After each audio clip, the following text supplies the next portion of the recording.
ఇదిగోండి జీడిపప్పు chicken curry ready. నా స్టైల్లో నేను వండాను చికెన్ కర్రీ.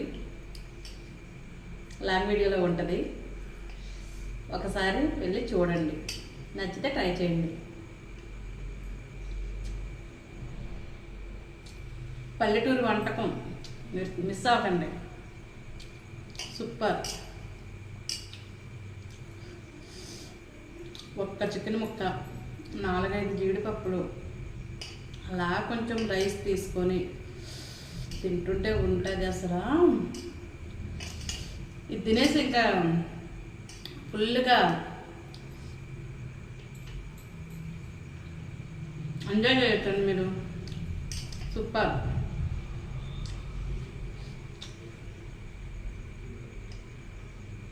బాయ్ అండి.